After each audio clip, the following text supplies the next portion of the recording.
अस्सलाम वालेकुम dear students. बेटा एक्सरसाइज 1.10 का क्वेश्चन नंबर 7 है, जिसकी स्टेटमेंट ये है the area of rectangular field is 192 square metres.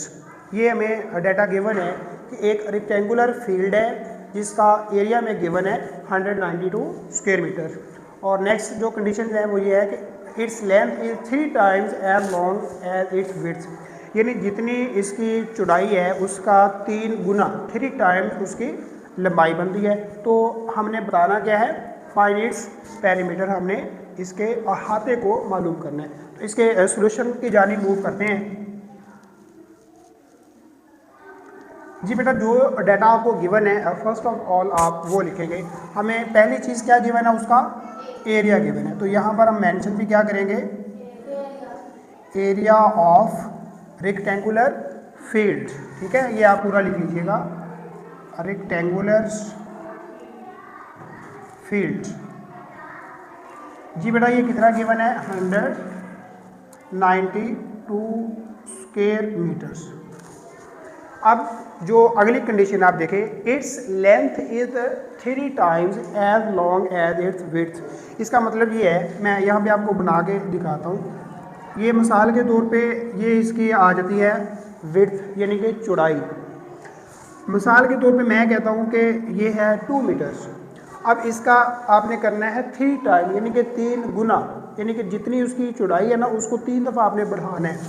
आप देखिए जितनी इसकी पैमाइश है उतनी अगर हम यहाँ पर कर लें, इसकी वैल्यू 2 है तो इसकी भी वैल्यू क्या आ जाएगी, मज़ीद इतना ही मज़ीद इसको बढ़ा दें तो यहाँ पर भी क्या हो जाएगा, यहाँ पर बढ़ा दें तो भी क्या हो जाएगा। यानी कि ये जो रेक्टेंगुलर फील्ड है इसकी शेप इस तरह से बनेगी।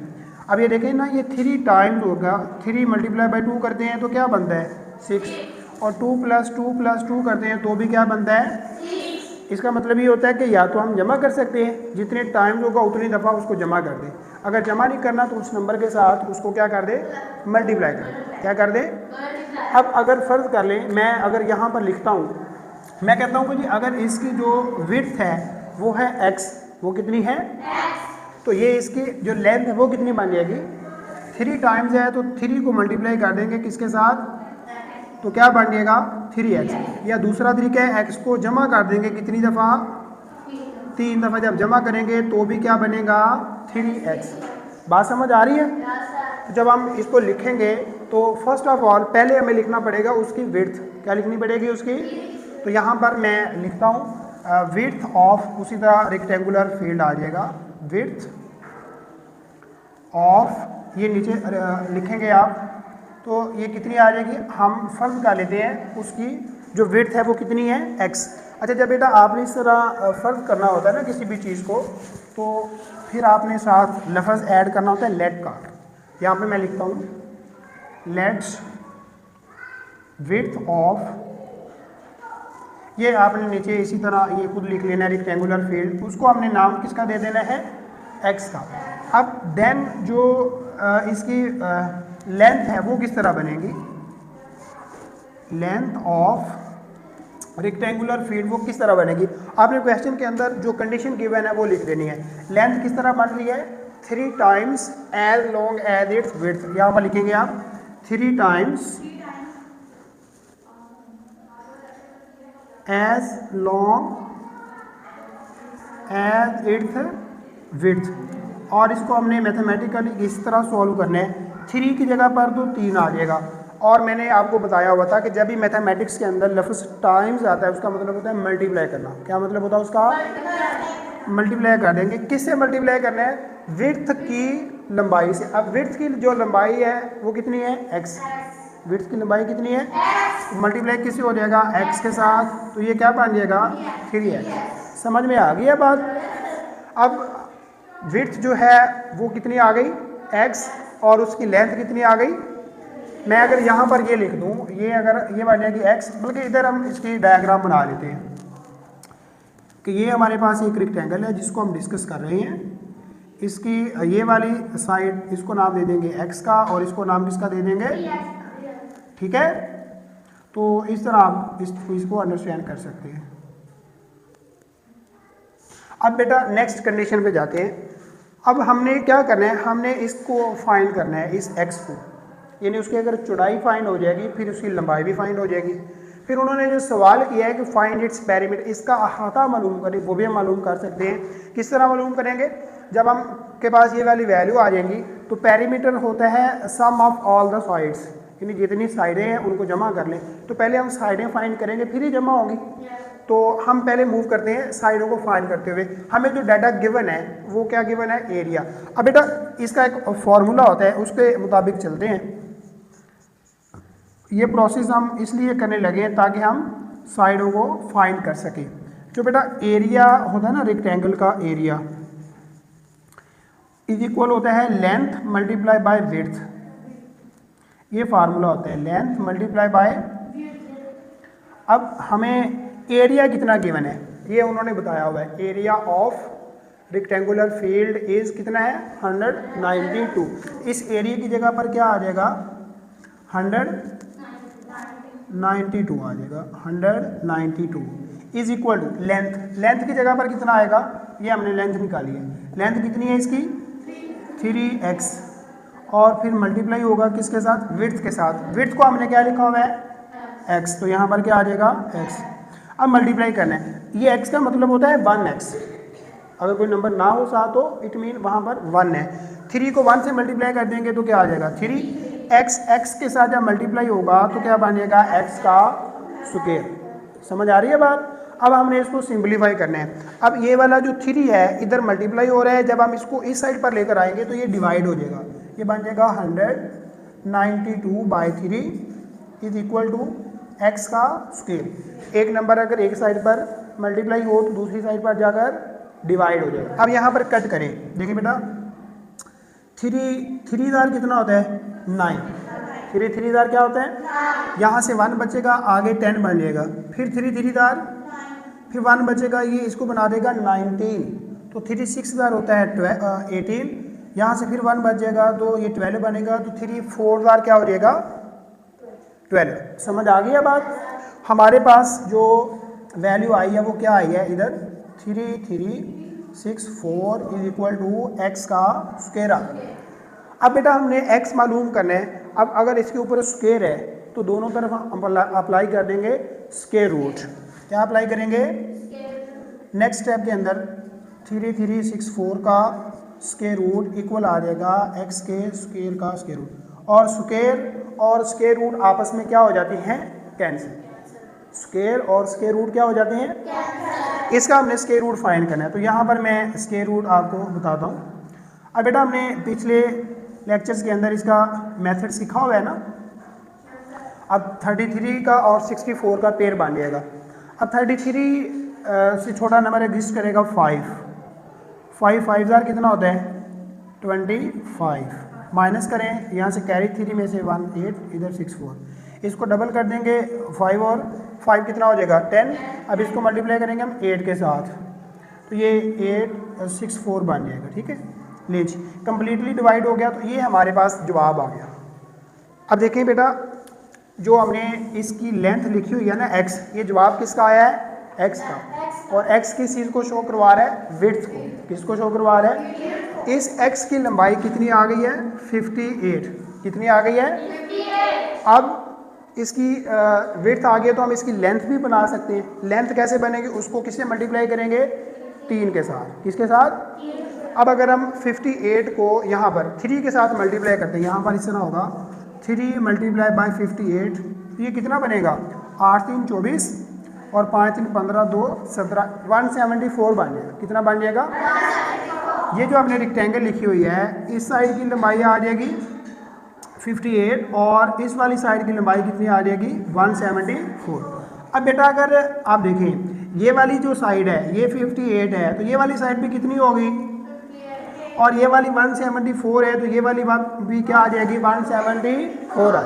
अब यहाँ तक देखें इस क्वेश्चन को आप दोबारा से अगर देखेंगे तो हमने क्या किया है? यहाँ तक साइडें फाइंड कर ली। क्या फाइंड किया है? अब जो वो हमसे सवाल कर रहे हैं ना कि फाइंड इट्स पेरीमीटर, वो हम बड़ा इजीली फाइंड कर सकते हैं। पेरीमीटर का फार्मूला लगा देंगे, वैल्यू पुट कर देंगे। अब पेरीमीटर का फार्मूला क्या होता है कि जितनी भी साइडें हैं उनको क्या कर दें? जमा कर दें। जितनी भी साइडें हैं उनको क्या कर दें? तो हमारे पास जवाब आ जाएगा। तो अभी इसको मैं अरेज करके फिर करता हूँ। पेरीमीटर बेटा इसका जो फॉर्मूला होता है बड़ा सिंपल सा होता है, सम ऑफ ऑल साइड्स। दरअसल ये जो पेरीमीटर है ना, पेरीमीटर दरअसल कहा जाता है बाउंड्री को। किसको कहा जाता है? बाउंड्री को। अगर हम इस शेप पे गौर करें तो इसकी बाउंड्री इन लेंथों की वजह से बन रही है ना। तो अब हमने इसलिए यहाँ पर फार्मूला क्या लिखा है, सम ऑफ ऑल साइड। अच्छा, जो प्रीवियस छोटी क्लासेस थी आपकी, वहाँ पे भी आपने फार्मूला पढ़ा था, वो होता था 2 इंटू लेंथ प्लस विड्थ। तो वो मैं नहीं करवा रहा, ये एक जनरल फार्मूला होता है। जितनी भी क्लोज शेप होती है, चाहे उनकी 4 साइडें हैं, चाहे 5 हैं, 6 हैं, 10 हैं, 20 हैं, 100 है, जितनी भी साइडें होंगी उन सब पे ये वाला फार्मूला अप्लाई होगा पेरीमीटर के लिए, कि जितनी भी उनकी साइडें हैं उन तमाम साइडों को क्या कर दें, जमा कर दें। अब देखिए उसको अगर हम जमा करते हैं, पहली साइड है 58, कितनी है? 58। दूसरी साइड आ गई 174, कितनी आ गई? 174। तीसरी साइड फिर क्या आ गई? 58। फिर चौथी साइड क्या आ गई? 174। इन सब को जमा कर दें तो कितना बनता है? इन सब को अगर जमा करेंगे तो क्या बन जाएगा? 464 मीटर बन जाएगा। समझ आ गई बात? तो इस तरह हमारा ये क्वेश्चन नंबर 7 हो गया कंप्लीट। अभी हम मूव करते हैं क्वेश्चन नंबर 8 की जाते। जी बच्चों, क्वेश्चन नंबर 8 भी क्वेश्चन नंबर 7 ही की तरह का है कि रेक्टेंगुलर फील्ड का एरिया, वैल्यू चेंज हो गई और यहाँ पर भी कंडीशन चेंज है। पिछले क्वेश्चन में कंडीशन थी कि लेंथ इज 3 टाइम्स, अब यहाँ पर आ गया ट्वाइस। ये टाइम्स नहीं आएगा, जस्ट क्या आ जाएगा? ट्वाइस। ट्वाइस का मतलब होता है दुगना। ट्वाइस का मतलब क्या होता है? दुगना। जैसे 3 टाइम का मतलब होता था 3 गुना, 3 से मल्टीप्लाई, और ट्वाइस का मतलब 2 गुना। आप किससे मल्टीप्लाई करेंगे? 2 से। सारी कंडीशन वही रहेंगी, सिर्फ वैल्यू का फ़र्क है। तो यहाँ पर बेटा मैं लिखूँगा एरिया ऑफ, उसी तरह आपने लिख लीजिएगा रेक्टेंगुलर फील्ड, वो कितने हैं? 28,800 स्क्वायर मीटर्स। अब बेटा नेक्स्ट हमें विड्थ गिवन है, तो यहाँ पर इसको लेट करेंगे, let width of rectangular field is, उसको हमने फर्स्ट कर लेना है x। तो अब इसकी जो लेंथ है वो कितनी बन जाएगी? हाँ जी, कितने गुना है? ट्वाइस। किससे मल्टीप्लाई करेंगे? 2 से। जब x को 2 से मल्टीप्लाई करेंगे तो क्या बनेगा? 2x। सिंपल सी बात है, ठीक है। अब हमने फार्मूला यूज़ करने, फार्मूला यूज़ करके हमने इसकी साइडों को फाइंड कर देने।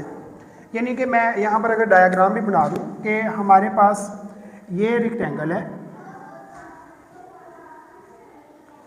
अगर इसकी एक साइड x है तो दूसरी साइड अब कितनी है? 2x। अच्छा, अब इसका फार्मूला हम यूज़ करते हैं एरिया का, जैसे हमने क्वेश्चन नंबर 7 में किया है, बिल्कुल सेम है क्वेश्चन नंबर 6, 7 और 8, सिर्फ वैल्यू का डिफरेंस। अब बेटा एरिया का जो फार्मूला होता है, एरिया किसके इक्वल होता है? Length multiply by width. Area में कितना गिवन है? 28,800। लेंथ की जगह पर आ जाएगा 2x और मल्टीप्लाई हो जाएगा विड्थ की जगह पर आ जाएगा ओनली x। तो ये इस तरह हम नेक्स्ट जब सॉल्व करेंगे, मल्टीप्लाई करेंगे तो ये आ जाएगा 2x का स्क्वायर। अब 2 यहाँ पर मल्टीप्लाई हो रहा है, इधर आकर क्या हो जाएगा? Divide. 288,000 by 2 is equal to x का स्क्वायर। यहाँ पर कट कर दें, 212, 248 एंड 248, 200, 200। तो चले मैं इसको इधर इस साइड पर लिखता हूँ, 144,000 इज इक्वल टू x का स्क्वायर। हाँ जी, इसको ख़त्म करने के लिए हम क्या करेंगे? दोनों तरफ स्क्वायर रूट ले लेंगे। 144,000 is equal to x square का स्क्वायर रूट, और इधर भी स्क्वायर रूट। ये स्क्वायर से स्क्वायर रूट कट जाएगा तो इधर कितना आ जाएगा? x। क्या आ जाएगा? तो 144 इसका होता है 12, और 2 0 की जगह पर कितने आ जाएंगे? 1 0। ले जी, ये x की वैल्यू आ गई, और x को यहाँ पर हमने क्या लिखा हुआ है? विड्थ। इस x की लंबाई कितनी आ गई? 120। कितनी आ गई? 120। लेंथ को डबल करने, 12 को 2 से ज़रब देने कितना आता है? 0 वैसे का वैसे। यानी कि यहाँ पर ये देखिए ना कि अगर इसकी ये वाली लंबाई 120 है तो ये वाली लंबाई कितनी है? 240 है। तो यही हमने बताना था, यही हमारा जवाब है कि उन्होंने सवाल ये किया था ना, what is the length of its side. तो उनकी एक साइड 120 और दूसरी ये इसके सामने, अगर ये 120 है तो ये भी कितनी होगी? 120। ये 240 है तो वो भी कितनी होगी 240। समझ आ गई बात? हाँ जी चलिए जी बच्चों, क्वेश्चन नंबर 9, इसकी स्टेटमेंट को अंडरस्टैंड कीजिएगा। स्टेटमेंट ये है कि find that least number which when subtracted from this value the answer is a complete square, कि ऐसा कौन सा छोटे से छोटा नंबर है जब हम इसको इस वैल्यू में से माइनस कर दें तो ये कंप्लीट स्क्वायर बन जाए। मैं इसको एक छोटी वैल्यू लेकर एग्जांपल के तौर पे समझाता हूँ, फिर हम क्वेश्चन की जाने मूव करते हैं। अब बेटा देखें, मैं आपसे कहता हूँ, अब देखिए पहले आप ये देख लें, जो 25 होता है ना 25, ये पूरा पूरा डिवाइड हो जाता है। 25 क्या करता है पूरा पूरा 5 ज़रा 5 कितना होता है 25, ये डिवाइड हो गया, बाकी क्या बचा। अच्छा मैं कहता हूँ कि भाई 26 में से कौन सा नंबर माइनस करें, सवाल ये करता हूँ 26 में से कौन सा नंबर माइनस करूँ ताकि ये पूरा पूरा डिवाइड हो जाए, यानी कि जिस तरह ये है ना क्वेश्चन के जब उसका आंसर जो है वो कंप्लीट स्क्वायर बन जाए, वो इस तरह से है। अब इसको भी हमें डिवाइड करके ही पता चलेगा। अब देखें अगर हम इसको डिवाइड करते हैं, सुभान अल्लाह, 5 से करेंगे ना, 5 5 कितना होता है, बाकी क्या बचा 1। अच्छा जो बाकी बच रहा है जीरो के अलावा जो भी नंबर आएगा ना वो वाला नंबर अगर हम गिवन नंबर में से क्या कर दें माइनस, गिवन नंबर में से क्या कर दें, जो जवाब आएगा वो पूरा पूरा क्या होगा डिवाइड। अब देखें 26 में से आप 1 को करें माइनस तो जवाब क्या आता है, तो 25 पूरा पूरा डिवाइड हो जाता है या नहीं। अब ये सवाल समझो, कहते हैं कि फाइंड दैट लीस्ट नंबर, ये लीस्ट नंबर है कि ऐसा एक लीस्ट नंबर आप फाइंड करो जिसको सब्ट्रैक्ट किया जाए, जिसको माइनस किया जाए जो वैल्यू आपको गिवन होगी, यानी कि आपको ये वाली वैल्यू गिवन है, इसमें से अगर आप इसको क्या कर रहे हैं माइनस, फिर जो आंसर बचेगा ये वाला जो आंसर है माइनस करने के बाद ये क्या बनेगा कंप्लीट स्क्वायर बन। समझ आ रही है बात? अब देखें ना, इसको अब इसमें से माइनस किया, ये वाला आंसर आया, ये आंसर क्या हो गया कंप्लीटली स्क्वायर। अब हम इस क्वेश्चन के अंदर भी क्या करेंगे, इस वाली वैल्यू को क्या फाइंड करेंगे, स्क्वायर रूट फाइंड करेंगे। तो जो जवाब हमारे पास आएगा बाकी बचेगा जीरो के अलावा, क्योंकि जो नंबर पूरा पूरा डिवाइड हो जाता है उसका रिमाइंडर क्या होता है जीरो। तो जो पूरा पूरा डिवाइड नहीं होगा उसका कोई ना कोई अनदर नंबर बचेगा, उसको अगर उसमें से माइनस कर देंगे तो फिर जो जवाब बाकी रह जाएगा वो पूरा पूरा क्या हो जाएगा डिवाइड हो जाएगा। तो अभी हमने इस क्वेश्चन में भी क्या करना है, क्या फाइंड करना है जी बताएं, इस क्वेश्चन का क्या फाइंड करेंगे स्क्वायर रूट। शाबाश, 109087। तो पेयर बनाएंगे, एक पेयर 87 का, 90 का, 10 का। 10 से छोटा नंबर कौन सा एग्जिस्ट करता है 3 3 दार क्या होता है 10 में से 9 माइनस कर देंगे तो 1, इधर से नीचे क्या आ जाएगा ये डबल हो जाएगा 3 और 3, ये 3 से मल्टीप्लाई कर देते, 3 3 दार 9, 6 3 दार 18, यहाँ पर 1 बाजेगा, यहाँ से नीचे क्या आ जाएगा 87। अब इसको डबल करेंगे तो ये 6 6 था। अब बेटा देखें अगर इसके साथ मैं 1 भी लगाता हूँ ना तो ये नंबर इससे बहुत बड़ा हो जाएगा, क्या हो जाएगा, इसलिए हमने क्या करना है इसकी जो डिवीजन है यहाँ तक ही स्टॉप कर देनी है। ये आप यूँ समझने कि इसके कंपैरिजन में आ गया, ये वाला रिमाइंडर यहाँ पर बचना चाहिए था 0, यहाँ पर क्या बचना चाहिए था, लेकिन क्या बचा 180। अगर हम इस वाले नंबर को इसमें से क्या कर दें मार, जैसे ये किया हुआ तो फिर जो जवाब आएगा वो कम्प्लीटली स्क्वायर बन जाएगा। अब देखिए मैं यहाँ पर माइनस करता हूँ 109087 माइनस इसमें क्या करना है ये वाला नंबर 187 जी, 7 में से 7 0, 8 में से 8 0, यहाँ से कैरी 10, 10 में से 1 9, यहाँ पर क्या बच गया था 8, ये एज इट आ जाएगा। अच्छा अब ये वाला वो नंबर है जो कि क्या बनेगा कम्प्लीटली स्क्वायर बनेगा। समझ आई? मैं आपको एक दफ़ा चेक भी करवा देता हूँ। आप देखें अगर हम इसको सॉल्व भी करते हैं ना तो ये कम्प्लीटली स्क्वायर बने। आपने चेक कैसे करना है, तो यहाँ पर मैं इसको अगर रेज कर दूँ ऊपर से, यहाँ से ही करते हैं, ये वाला नंबर है देखिए 108900 पेयर बनेगा इस तरह से। अब देखिए उसी तरह 3 पे होगा तो 3 3 दार क्या होता है 1, यहाँ पर देखिए 89, तो 3 3 दार और सॉरी 3 और 3 6, 3 से मल्टीप्लाई करेंगे तो ये देखिए 189 पूरा पूरा डिवाइड हो गया या नहीं, ये 2 0 के ऊपर कितने जीरो जाने हैं 8 0। समझ आई है बात? तो ये रकम कितनी थी, इजाफी दी हुई थी 187। तो ये हमारा सवाल था कि इसको अगर माइनस कर देंगे तो कौन सा नंबर बचा है, तो आंसर हमारा कौन सा है, ये वाला आंसर है। समझ आ गई बात। चलिए नेक्स्ट मूव करते हैं हम।